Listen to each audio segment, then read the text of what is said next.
ਸਾਡਾ 4000 ਦਾ ਚਲਾਨ ਹੋ ਗਿਆ ਮੋਟਰਸਾਈਕਲ ਦਾ।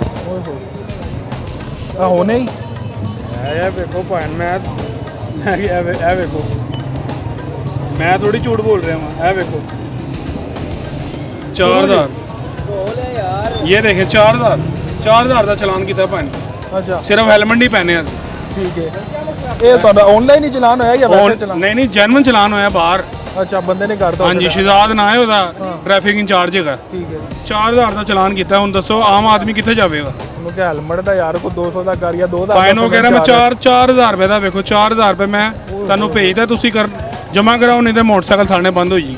ਠੀਕ ਹੈ ਫਿਰ ਉਹ ਮੋਟਰਸਾਈਕਲ ਤੁਹਾਡੀ ਹੋਣੀ। ਮੋਟਰਸਾਈਕਲ ਤੇ ਮੈਂ ਲੈ ਆਇਆ ਕਿਸੇ ਕੋਲੋਂ ਪੈਸੇ ਫੜ ਕੇ ਠੀਕ ਹੈ ਤੇ ਮੈਂ ਜਮ੍ਹਾਂ ਕਰਾਇਆ। ਲੇਕਿਨ ਇਹ ਹਕੂਮਤ ਨੂੰ ਚਾਹੀਦਾ ਹੈ ਕਿ ਗਰੀਬ ਆਦਮੀ ਦਾ ਵੀ ਖਿਆਲ ਕਰੇ ਨਾ ਕੋਈ। ਓਏ 4000 ਦੇ ਮੈਂ ਇਹ ਵੇਖੋ ਭੈਣ ਬਿਲਕੁਲ ਪੇ ਕੀਤਾ ਹੈ। ਇਹ ਵੇਖੋ ਮੈਂ ਪੇ ਵੀ ਕਰਤਾ। ਮੈਂ ਕਿਹਾ ਚਲੋ ਨਹੀਂ ਤੁਹਾਡੀ ਕੋਲ ਨਾਲ ਬਹਿਸ ਵਗੈਰਾ ਹੋਈ ਹੈ? ਕੋਈ ਬਹਿਸ ਨਹੀਂ ਕੁਝ ਵੀ ਨਹੀਂ ਹੋਇਆ। ਉਹਨੇ ਕਿਹਾ ਮੈਂ 4000 ਹੀ ਕਰਨਾ। ਉਹ ਮੈਂ ਇਸ਼ਾਰਾ ਇੰਜ ਖੁੱਲਿਆ ਤੇ ਮੈਂ ਇੰਜ ਯੂ ਟਰਨ ਮਾਰਿਆ ਠੀਕ ਹੈ ਸਿੱਧਾ ਤੇ ਆਪ ਪਿੱਛੋਂ ਹੋਂਡੇ ਦੇ ਆਏ ਨੇ ਠੀਕ ਹੈ ਤੇ ਉਹਨੇ ਕਿਹਾ ਸਾਈਡ ਤੇ ਲਾ ਮੋਟਰਸਾਈਕਲ। ਠੀਕ ਹੈ ਮੈਂ ਮੋਟਰਸਾਈਕਲ ਸਾਈਡ ਤੇ ਲੈ ਗਿਆ ਨਾ ਤੂੰ ਨਸ ਕਿਉਂ ਰਿਹਾ ਸੀ? ਮੈਂ ਕਿਹਾ ਮੈਂ ਤੇ ਨਸੇ ਨਹੀਂ ਭੈਣ। ਮੈਂ ਤੁਸੀਂ ਕਿ ਰੋਕੋ ਮੈਂ ਰੋਕ ਲਈ ਮੋਟਰਸਾਈਕਲ। ਮੈਂ ਮੋਟਰਸਾਈਕਲ ਰੋਕੀ ਹੈ ਤੇ 4000 ਦਾ ਕਹਿੰਦਾ 4000 ਦਾ ਚਲਾਨ ਕੀਤਾ ਜਮ੍ਹਾਂ ਕਰਾਉਣੀ ਤੇ ਮੋਟਰਸਾਈਕਲ ਬੰਦ ਹੋਈ। ਅੱਛਾ ਪੁਲਿਸ ਜਿਹੜੇ ਟ੍ਰੈਫਿਕ ਪੁਲਿਸ ਵਾਲੇ ਨੇ ਇਹਨਾਂ ਦਾ ਰਵੱਈਆ ਵੀ ਅੱਜ ਕੱਲ੍ਹ ਬੜਾ ਕੋਈ ਹੋਇਆ ਭੈਣ ਉਹ ਤੇ ਫੜੇ ਨਹੀਂ ਜਾ ਰਹੇ। ਬੰਦਾ ਕਹੇ ਨਾ ਕਿ ਪਿਆਰ ਨਾਲ ਗੱਲ ਕਰੀ ਦੀ ਇੱਕ ਤੇ ਅਸੀਂ ਜੁਰਮਾਨਾ ਵੀ ਭਰਿਓ ਉਹਨਾਂ ਦੀਆਂ ਗੱਲਾਂ ਵੀ ਸੁਣੀਆਂ ਸੀ। ਆਮ ਆਦਮੀ ਦੀ ਕੋਈ ਵੈਲਿਊ ਨਹੀਂ ਹੈਗੀ। ਬਸ ਇੰਨੀ ਜੀ ਗੱਲ ਹੈ ਹੋਰ ਕੋਈ ਗੱਲ ਨਹੀਂ ਹੈਗੀ। ਅਸੀਂ ਤਾਂ ਚਲੋ ਕਿਧਰੋਂ ਨਾ ਕਿਧਰੋਂ ਕਰ ਲਿਆ ਨਾ। ਹੁਣ ਜਿਹਦੇ ਕੋਲ 2000 ਵੀ ਨਹੀਂ 1000 ਵੀ ਨਹੀਂ ਉਹ ਕਿੱਥੇ ਜਾਵੇਗਾ? ਜੋ ਰਕਸ਼ੇ ਵਾਲੇ ਵਿਚਾਰੇ ਜਿਨ੍ਹਾਂ ਨੇ ਰਾਤ ਦਿਹਾੜੀ ਕਮਾਣੀ ਹੈ ਉਹਦਾ 2000 ਦਾ ਚਲਾਨ ਆ ਗਿਆ ਤਾਂ ਉਹ ਕੀ ਕਰੇਗਾ? ਭਾਵੇਂ ਉਹ ਬਸ ਅੱਲਾ ਹੀ ਬਿਹਤਰ ਜਾਣਦਾ। ਲੇਕਿਨ ਆਵਾਮ ਨਾਲ ਹਕੂਮਤ ਜ਼ਿਆਦਤੀ ਕਰ ਰਹੀ ਹੈ। ਰਿਲੀਫ ਕੋਈ ਨਹੀਂ ਦੇ ਰਹੀ। ਬਿਲਕੁਲ ਬਸ ਮੋਟਰਸਾਈਕਲ ਦੇ ਮਾਕੂਲ ਜਿਹੇ ਚਲਾਨ ਹੋਣੇ ਚਾਹੀਦੇ ਨੇ ਜ਼ਿਆਦਾ ਤੋਂ ਜ਼ਿਆਦਾ 200 500 ਔਰ ਇਹ ਵੀ ਇੱਕ ਤਰ੍ਹਾਂ ਦਾ ਸਜ਼ਾ ਹੀ ਹੈ ਔਰ ਲੋਕ ਇਹਦੇ ਤੋਂ ਵੀ ਇਬਰਤ ਲੈਣਗੇ। ਅਗਰ ਤੁਸੀਂ ਕਿਸੇ ਨੂੰ 4-5 ਹਜ਼ਾਰ ਹੀ ਜੁਰਮਾਨਾ ਕਰ ਦਿਓਗੇ ਕੁਛ ਕਿਸੇ ਗਰੀਬ ਦੀ 1000-2000 ਦਿਹਾੜੀ ਹੋਏ ਉਹਦੇ ਤੇ 3-4 ਦਿਨ ਬਰਬਾਦ ਹੋ ਗਏ। ਸੋਚਣਾ ਚਾਹੀਦਾ ਹਕੂਮਤ ਨੂੰ ਵੀ ਕਿ ਜੁਰਮਾਨੇ ਘਟਾਵਣ। ਕਮ ਸੇ ਕਮ ਮੋਟਰਸਾਈਕਲ ਦੇ ਜੁਰਮਾਨੇ ਘੱਟ ਹੋਣੇ ਚਾਹੀਦੇ ਨੇ। 200 400 500 ਇਹ ਮੈਕਸਿਮਮ 500 ਜੁਰਮਾਨਾ ਹੋਣਾ ਚਾਹੀਦਾ ਮੋਟਰਸਾਈਕਲ ਤੇ। ਉਹ ਮਜ਼ੀਦ ਅੱਗੇ ਲੋਕਾਂ ਨਾਲ ਗੱਲ ਕਰਦੇ ਭਾਈ ਜਾਨ ਹਕੂਮਤ ਦੀ ਇੱਕ ਨਵੀਂ ਸਕੀਮ ਆ ਰਹੀ ਹੈ। ਕਿਹੜੀ? ਉਹਨੇ ਕਿਹਾ ਇਹ ਆਬਾਦੀ ਬਹੁਤ ਜ਼ਿਆਦਾ ਵੱਧ ਗਈ ਹੈ ਇੱਥੋਂ ਲੋਕਾਂ ਨੂੰ ਬਾਹਰ ਦੇ ਮੁਲਕ ਅਸੀਂ ਸ਼ਿਫਟ ਕਰ ਦੇਣਾ ਚਲੇ ਜਾਓਗੇ? ਵੇਖੋ ਜੀ ਮਹਿੰਗਾਈ ਇੰਨੀ ਕੁ ਹੋ ਗਈ ਹੈ ਕੋਈ ਸਮਝ ਨਹੀਂ ਲੱਗਣ ਦੀ ਹੈਗੀ। ਹਾਂ ਗਰੀਬ ਆਵਾਮ ਜਿਹੜੀ ਅੱਗੇ ਪਰੇਸ਼ਾਨ ਹੈ। ਪਹਿਲਾਂ ਉਹਨਾਂ ਨੇ ਕਿਹਾ ਜੀ ਪੈਟਰੋਲ ਹੋਰ ਥੱਲੇ ਆਏਗਾ ਲੇਕਿਨ ਫਿਰ ਉਹਨਾਂ ਨੇ 13 ਰੁਪਏ ਵਧਾ ਦਿੱਤਾ। ਆਵਾਮ ਹੋਰ ਜ਼ਿਆਦਾ ਪਰੇਸ਼ਾਨ ਹੈ। ਕਾਰੋਬਾਰ ਰਿਹਾ ਕੋਈ ਨਹੀਂ ਹੈਗਾ। ਪਤਾ ਨਹੀਂ ਕੀ ਇਹ ਕਰਨਗੇ ਆਵਾਮ ਦੇ ਨਾਲ। ਸਾਨੂੰ ਤਾਂ ਕੋਈ ਸਮਝ ਨਹੀਂ ਆਣ ਡਈ ਹੈਗੀ ਕਿ ਕੀ ਬਣੇਗਾ। ਮੁਲਕ ਛੱਡਣ ਦੀ ਕੋਈ ਆਫਰ ਕਰੇ ਤਾਂ ਵੀ ਬਾਹਰ ਦੇ ਮੁਲਕ ਨਹੀਂ ਇੱਥੇ ਦਲੀਲ ਹੋਣੇ ਬਾਹਰ ਜਾ ਕੇ ਹੋਰ ਦਲੀਲ ਹੋਵਾਂਗੇ ਹੈ। ਇੱਥੇ ਨਹੀਂ ਭਲਾ ਨਹੀਂ ਹੋਣਾ। ਆਹੋ ਇੱਥੇ ਨਹੀਂ ਕਾਰੋਬਾਰ ਹੋ ਰਿਹਾ ਤੇ ਬਾਹਰ ਜਾ ਕੇ ਕੀ ਕਰਾਂਗੇ? ਠੀਕ ਹੈ ਕੀ ਕੰਮ ਕੀ ਕਰਦੇ ਹੋ? ਅਸੀਂ ਮਸਾਲੇ ਦਾ ਕਰਦੇ ਆ। ਠੀਕ ਹੈ ਤੁਹਾਡੇ ਕੰਮ 'ਚ ਕੀ ਫਰਕ ਹੈ? ਕਾਰੋਬਾਰ ਦੀ ਵਜ੍ਹਾ ਹੈ ਕਿ ਅਸੀਂ ਪਹਿਲਾਂ ਸਪਲਾਈ ਤੇ ਨਿਕਲੀਦਾ ਸੀ ਹਫਤੇ 'ਚ 2-3 ਦਫਾ। ਹੁਣ ਅਸੀਂ ਮਹੀਨੇ 'ਚ ਨਿਕਲਦੇ ਆ ਪੈਟਰੋਲ ਦੀ ਵਜ੍ਹਾ ਤੋਂ। ਇਹ ਵਜ੍ਹਾ ਕਿ ਅੱਗੇ ਆਰਡਰ ਸ਼ਾਰਡਰ ਮਿਲ ਜਾਂਦੇ ਸੀ। ਹੁਣ ਕਹਿੰਦੇ ਨੇ ਅੱਛਾ ਭਾਈ ਤੁਹਾਨੂੰ ਦੱਸਨੇ ਆ। ਅਸੀਂ ਆਪ ਕਿੰਨੇ ਦਿਨਾਂ ਤੋਂ ਵਿਹਲੇ ਬੈਠੇ ਆ ਪਰੇਸ਼ਾਨ ਹੈਗੇ ਆ। ਹਾਂਜੀ ਤੇ ਫਿਰ ਅਸੀਂ ਜਿਹੜਾ ਰੇਟ ਉਹਨਾਂ ਨੂੰ ਕਹਿੰਦੇ ਆ ਕਿ ਭਾਈ ਇਹ ਰੇਟ ਅਸੀਂ ਲੱਗਣਾ ਲਾਵਾਂਗੇ ਤੇ ਉਹ ਕਹਿੰਦੇ ਨਹੀਂ ਜੀ ਨਹੀਂ ਪੁਰਾਣੇ ਰੇਟ ਤੇ ਦਵੋ। ਤੇ ਪੁਰਾਣੇ ਰੇਟ ਤੇ ਨਹੀਂ ਸਮਝ ਆਉਂਦੀ। ਕੋਈ ਹਰ ਚੀਜ਼ ਤੇ ਜਿਹੜੀ ਚੀਜ਼ ਲੈਣ ਜਾਓ ਮਾਰਕੀਟੋਂ ਅਕਬਰੀ ਮੰਡੀ ਮਸਾਲੇ ਜਾਂ ਕੋਈ ਵੀ ਚੀਜ਼ ਤੇ ਉਹ ਜਦੋਂ ਇਹ ਮਤਲਬ ਕਿ ਜਾਈਦਾ ਤੇ ਕੋਈ ਰੇਟ ਨਵੇਂ ਤੋਂ ਨਵਾਂ ਹੁੰਦਾ ਹੋਵੇ। ਇਹ ਵਜ੍ਹਾ ਮਹਿੰਗਾਈ ਬਹੁਤ ਜ਼ਿਆਦਾ ਹੋ ਗਈ। ਆਵਾਮ ਪਰੇਸ਼ਾਨ ਹੈ। ਹਕੂਮਤ ਤਾਂ ਕਹਿੰਦੀ ਜੀ ਅਸੀਂ ਬੜਾ ਕੰਮ ਕਰਵਾ ਰਹੇ ਹਾਂ ਆਵਾਮ ਵਾਸਤੇ ਤੇ ਤੁਹਾਨੂੰ ਕੋਈ ਲੱਗਦਾ ਹਕੂਮਤ ਨੇ ਕੋਈ ਚੱਜ ਦਾ ਕੰਮ ਨਹੀਂ ਕੀਤਾ? ਵੇਖੋ ਜੀ ਕਰਵਾਉਂਦੀ ਵੀ ਹੈਗੀ ਹੈ ਹਕੂਮਤ ਕੰਮ ਕਰਵਾਉਂਦੀ ਵੀ ਹੈ ਲੇਕਿਨ ਵਜ੍ਹਾ ਹੈ ਕਿ ਉਹਨਾਂ ਨੂੰ ਸਭ ਤੋਂ ਪਹਿਲਾਂ ਆਵਾਮ ਗਰੀਬ ਆਵਾਮ ਦਾ ਸੋਚਣਾ ਚਾਹੀਦਾ ਨਾ। ਗਰੀਬ ਆਵਾਮ ਦਾ ਕੋਈ ਸੋਚੇਗੀ ਤੇ ਫੇਰ ਹੀ ਹੈ ਨਾ। ਸਟੇਸ਼ਨ ਦੇ ਕੋਲ ਪੈਟਰੋਲ ਖਤਮ ਹੋ ਗਿਆ ਸੀ ਤੇ ਪੈਟਰੋਲ ਪਵਾਉਣ ਗਿਆ। ਉੱਥੇ ਜਿਹੜਾ PSO ਪੈਟਰੋਲ ਪੰਪ ਹੈਗਾ ਉਹਨਾਂ ਨੇ ਕਿਹਾ ਕਿ ਪਹਿਲੇ ਤੇ ਰਸ਼ ਹੀ ਇੰਨਾ ਜ਼ਿਆਦਾ ਉੱਤੋਂ ਪੈਟਰੋਲ ਹੀ ਨਹੀਂ ਦੇ ਰਹੇ ਹਾਈ ਓਪਟਨ ਦੇ ਰਹੇ ਨੇ। ਜਿਹੜਾ ਪੈਟਰੋਲ 312 ਰੁਪਏ ਹੈਗਾ ਉਹ 340 ਰੁਪਏ ਹਾਈ ਓਪਟਨ ਪਵਾਉਣਾ ਪਿਆ। ਹਰ ਚੀਜ਼ ਮਹਿੰਗੀ।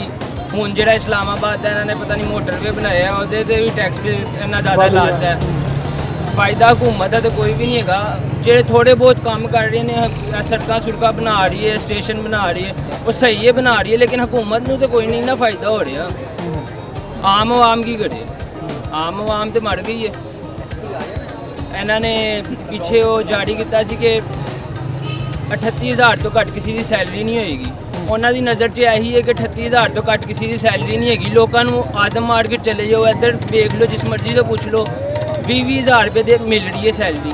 15-15 ਹਜ਼ਾਰ ਰੁਪਏ ਮਿਲ ਰਹੀ ਹੈ, ਉਹਨਾਂ ਨੂੰ ਕੀ ਪਤਾ ਕਿੰਨੀ ਮਿਲ ਰਹੀ ਹੈ। ਉਹਨਾਂ ਨੇ ਆਪਣੇ ਵੱਲੋਂ ਇਹ ਕਹਿ ਦਿੱਤਾ 35,000 38,000 ਤੋਂ ਘੱਟ ਕਿਸੇ ਨੂੰ ਸੈਲਰੀ ਨਹੀਂ ਦੇਣੀ।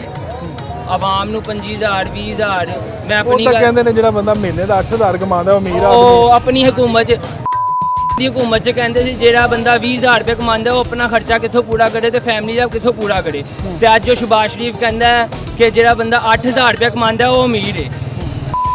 ਦੀ ਵਾੜੀ 20,000 ਰੁਪਏ ਵਾਲਾ ਵੀ ਗਰੀਬ ਸੀ, ਇੱਕ ਬੰਦੇ ਦਾ ਪੂਰਾ ਨਹੀਂ ਕਰ ਸਕਦਾ ਸੀ। ਤੇ ਇਹਨਾਂ ਦੀ ਵਾੜੀ ਜਿਹੜਾ ਹੈਗਾ ਜਿਹੜਾ ਬੰਦਾ 8,000 ਰੁਪਏ ਕਮਾ ਰਿਹਾ ਉਹ ਬੜਾ ਅਮੀਰ ਹੈ। ਅੱਛਾ, ਇਹਨਾਂ ਦੇ ਮੁਸਲਿਮ ਲੀਗ ਨੂਨ ਦੇ ਇੱਕ ਵਜ਼ੀਰ ਨੇ ਪਿਛਲੇ ਹਫਤੇ ਗੱਲ ਕੀਤੀ ਕਿ ਮੈਂ 128 ਰੁਪਏ ਵਿੱਚ ਰੋਟੀ ਖਾਧੀ ਹੈ, 2 ਰੋਟੀਆਂ ਸਾਲਨ ਤੇ ਨਾਲ ਬੋਤਲ ਵੀ ਪੀਤੀ। ਐ ਮੈਂ ਵੇਖਿਆ ਸੀ ਇੰਟਰਵਿਊ ਤੇ ਮੈਂ ਸਹੀ ਤਰ੍ਹਾਂ ਮੈਨੂੰ ਯਾਦ ਨਹੀਂ ਹੈਗਾ, ਮੈਂ ਵੀਡੀਓ ਤੁਸੀਂ ਦੱਸੋ ਵੇਖੀ 128 ਰੁਪਏ ਚ ਆ ਜਾਣਗੇ ਇੰਨੀ ਚੀਜ਼ਾਂ? 128 ਰੁਪਏ ਚ ਇਹੀ ਖਾ ਸਕਦੇ ਨੇ ਕਿਉਂਕਿ ਉਹ 1 ਜ਼ੀਰੋ ਘੱਟ ਲਾਤਾ ਉਹਨਾਂ ਨੇ ਜਾਂ 2 ਜ਼ੀਰੋ ਘੱਟ ਲਾਤੇ 1280 ਹੋਣਾ। 1280 ਜਾਂ 12,800 ਹੋਏਗਾ, ਉਹ 1280 ਜਾਂ 12,080 ਹੋਏਗਾ। 180 28 ਇੰਚ ਕੀ ਆਂਦਾ, ਕੁਝ ਵੀ ਨਹੀਂ ਆਂਦਾ। 70 ਰੁਪਏ ਦੀ ਤੇ ਬੋਤਲ ਆਂਦੀ ਹੈ, 128 ਰੁਪਏ ਚ ਕਿੱਥੋਂ ਸਾਲਨ ਤੇ ਰੋਟੀ ਬੋਤਲ ਖਾਣ। ਰੋਟੀ ਕਿੰਨੇ ਦੀ ਲੱਭ ਰਹੀ ਅੱਜ ਕੱਲ੍ਹ? ਰੋਟੀ 20 ਰੁਪਏ ਦੀ। ਠੀਕ ਹੈ। ਤੇ ਇੰਨਾ ਵੱਡਾ ਬੰਦਾ ਇੱਕ ਰੋਟੀ ਤੇ ਨਹੀਂ ਖਾਏਗਾ, 2 ਰੋਟੀਆਂ ਤੇ ਖਾਏਗਾ। ਹੁਣ 2 ਰੋਟੀਆਂ ਵੀ ਖਾਏਗਾ, 70 ਰੁਪਏ ਦੀ ਬੋਤਲ ਲਏਗਾ, ਕਿੰਨੇ ਹੋ ਗਏ? 70 ਤੇ 40 110 ਹੋ ਗਏ ਤੇ ਕਿੰਨਾ 18 ਰੁਪਏ ਦਾ ਸਾਲਨ ਲਿੱਤਾ ਉਹਨੇ। ਰੋਟੀ ਦੇ ਉੱਤੇ ਹੀ ਰਖਵਾਇਆ ਉਹਨੇ। ਰੋਟੀ ਦੇ ਉੱਤੇ ਤਾਂ ਝੁੰਗਾ ਲਿੱਤਾ ਹੋਣਾ ਜਾਂ ਮੰਗੇ ਹੋਣਾ, ਅੱਲਾ ਦੇ नाम तो दे दियो। जी अस्सलाम वालेकुम भाईजान। जी वालेकुम सलाम। खान साहब क्या करते हैं आप? हम लोग इधर लोडिंग का काम करते हैं। लोडिंग का काम करते हैं। खान साहब पेट्रोल फिर महंगा हो गया है। महंगे हो गए, बस गांव में मेरा KPK में 20 किलो आटा का 3,000 रुपये पहुंच गया। अच्छा।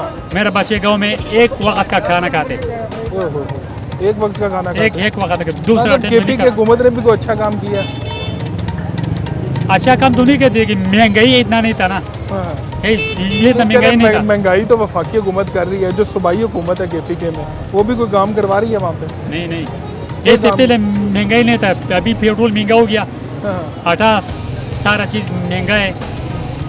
गरीब लोग एक वक्त का खाना खाते, एक टाइम का बस। कितनी दिहाड़ी कितनी है खान साहब? गाड़ी आजकल नहीं है, 1,000 रुपये मुश्किल से बनते। इधर का भी खर्चे, गांव को भी भेजना है। ठीक है। तो इधर कहीं रहते हैं आप? इधर हम किराए पे? लोग क्वार्टर पे रहते हैं। अच्छा जी। तो कितना किराया कितना क्वार्टर का? करीब है 13,000 रुपये क्वार्टर के, करीब 8,000 रुपये बिजली का बिल है।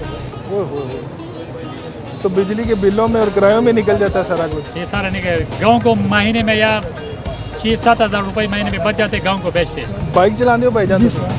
ਆਨਲਾਈਨ ਕਸਟਮਰ ਆਉਂਦੇ ਤੁਹਾਡੇ ਕੋਲ ਜਾਂ ਐਵੇਂ ਖੜੇ ਹੋ ਕੇ ਤੁਸੀਂ ਲੋਕਾਂ ਨੂੰ ਲੈ ਜਾਂਦੇ ਹੋ ਨਾਲ? ਆਨਲਾਈਨ ਵੀ ਚਲਾਉਂਦੇ ਆ ਤੇ ਆਫਲਾਈਨ ਵੀ ਚਲਾਉਂਦੇ ਆ। ਅੱਛਾ, ਉਵੇਂ ਵੀ ਬੰਦੇ ਆ ਕੇ ਬੈਠ ਜਾਂਦੇ ਨੇ ਜੀ ਸਰ ਤੁਹਾਡੇ ਬੈਠ ਜਾਂਦੇ ਨੇ ਆ ਕੇ ਕਿਰਾਇਆ ਕੁਰਾ ਦੇ ਦਿੰਦੇ ਨੇ? ਸਹੀ। ਸਰ ਜੀ ਸਰ ਜੀ ਅੱਲਾਹ ਪਾਕ ਦਾ ਸ਼ੁਕਰ ਹੈ ਸਰ ਜੀ। ਠੀਕ ਹੈ। ਪੈਟਰੋਲ ਬਾਵਾ ਮਹਿੰਗਾ ਹੋਇਆ, ਤੁਹਾਡਾ ਕੰਮ ਤਾਂ ਬੜਾ ਮੁਤਾਸਰ ਹੋਇਆ ਹੁਣ। ਭਾਵੇਂ ਜ਼ਾਹਰੀ ਗੱਲ ਹੈ, ਪੈਟਰੋਲ ਨਾਲ ਹੀ ਸਾਡੀ ਮੋਟਰਸਾਈਕਲ ਚੱਲਣੀ ਤੇ ਪੈਟਰੋਲ ਤੋਂ ਬਗੈਰ ਤਾਂ ਮੋਟਰਸਾਈਕਲ ਚੱਲਣੀ। ਜਿੰਨਾ ਸਸਤਾ ਪੈਟਰੋਲ ਹੋਏਗਾ ਉਹਨਾਂ ਬੈਨੀਫਿਟ ਸਵਾਰੀ ਨੂੰ ਵੀ ਹੋਏਗਾ, ਸਾਨੂੰ ਵੀ ਬੈਨੀਫਿਟ ਹੋਏਗਾ ਕਿ ਅਸੀਂ ਵੀ ਸਸਤੀ ਸਵਾਰੀ ਲੈ ਕੇ ਜਾਵਾਂਗੇ।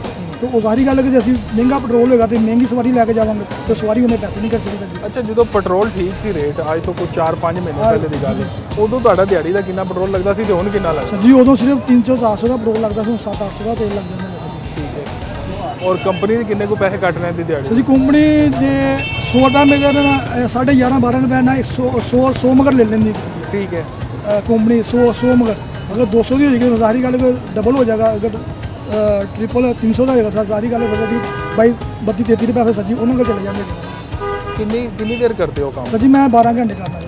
12 ਘੰਟੇ ਮੁਸਲਸਲ ਮੈਂ ਮੁਸਲਸਲ ਬਾਈਕ ਬਾਈਕ ਚਲਾਉਣਾ। ਔਰ ਕਿੰਨੀਆਂ ਕੋ ਰਾਈਡਾਂ ਕਰ ਲੈਂਦੇ ਸਰ ਹੋ? ਜੀ ਕੋਈ ਤਕਰੀਬਨ ਰਾਈਡਾਂ ਸਰ ਜੀ ਕੋਈ 8-10 ਕੋਈ 12 ਵੀ ਹੋ ਜਾਂਦੇ। ਕਿਸੇ ਨੂੰ ਬਹੁਤ ਅੱਛਾ ਦਿਨ ਲੱਗ ਜਾਂਦਾ, ਕਿਸੇ ਦਾ ਨਹੀਂ ਅੱਛਾ ਦਿਨ ਲੱਗਦਾ। ਕਿੰਨੀ ਦਿਹਾੜੀ ਬਣ ਜਾਂਦੀ? ਸਰ ਜੀ ਕੋਈ 1800 2000 2200 ਰੁਪਇਆ ਸਰ ਜੀ ਇੰਨੇ ਕੁ ਰਨਿੰਗ ਚ ਆ ਜਾਂਦੇ। ਔਰ ਬਿੱਲ ਕਿੰਨਾ ਆਇਆ ਜੀ ਇਸ ਦਫਾ? ਸਰ ਜੀ ਬਿੱਲ ਐਲਗਾ ਸਰ ਜੀ ਆਇਆ 2619 ਰੁਪਏ ਸਰ ਜੀ ਬਿੱਲ ਆਇਆ। 2600? 19 ਰੁਪਏ ਬਿੱਲ ਤਾਂ ਠੀਕ ਆਇਆ ਬਿੱਲ ਤੁਹਾਡਾ। ਸਰ ਜੀ ਹੁਣ ਸਾਰੀ ਗੱਲ ਹੈ ਕਿ ਜਿਸ ਤਰ੍ਹਾਂ ਇਸਤੇਮਾਲ ਕਰਨੀ ਉਸ ਤਰ੍ਹਾਂ ਹੀ ਬਿੱਲ ਆਣਾ ਨਾ। ਸਰ ਜੀ ਸੁੰਗ ਇਸਤੇਮਾਲ ਕਰਨੀ ਤਾਂ ਬਿੱਲ ਵੀ ਦੋਸਤ ਆਪਣਾ ਅੱਛਾ, ਪੱਖੇ ਵਗੈਰਾ ਦਿਨੇ ਬੰਦ ਹੀ ਰੱਖਦੇ ਸਰ ਜੀ ਹੋ? ਸਾਰੀ ਗੱਲ ਹੈ ਕਿ ਸਰ ਜੀ ਹੁਣ ਕੂਲਰ ਰਾਤ ਨੂੰ ਸਿਰ 3-4 ਘੰਟੇ ਲਾਈਦਾ, ਉਸ ਤੋਂ ਵਹੀਂ ਲਾਈਦਾ। ਅੱਛਾ। ਤੇ ਹੁਣ 30 ਵਾਟ ਦੇ ਪੱਖੇ ਲਿਆ ਕੇ ਲਾਏ ਨੇ ਸਰ ਜੀ, ਕਿ ਉਹਨਾਂ ਕੋਲ ਅੱਲਾਹ ਪਾਕ ਮਸਲਾ ਸਕੂਨ ਹੋ ਗਿਆ। ਠੀਕ ਹੈ। ਤੇ ਬਿੱਲ ਸਰ ਜੀ ਜੇ ਤਾਂ 200 ਯੂਨਿਟ ਟੱਪ ਗਿਆ ਤੇ ਸਰ ਜੀ 6 ਮਹੀਨੇ ਦੀ ਸਜ਼ਾ ਹੋ ਗਈ। ਤੇ 6 ਮਹੀਨੇ ਸਰ ਜੀ ਮੁਸਲਸਲ ਉਹਨੇ ਸਾਨੂੰ ਨਾ 7,000 8,000 7,000 8,000 ਬਿੱਲ ਭੇਜਣਾ। ਤੇ ਐਲਗਾ ਸਰ ਜੀ ਬੜਾ ਕਿਨਾ ਸੁੰਘ ਕੇ ਵਰਤਿਆ ਤੇ ਨਾ 200 ਯੂਨਿਟ ਦਾ ਥੱਲੇ ਹੀ ਰਿਹਾ ਤੇ ਹੁਣ ਬਿੱਲ ਦਾ ਘੱਟ ਆ ਰਿਹਾ।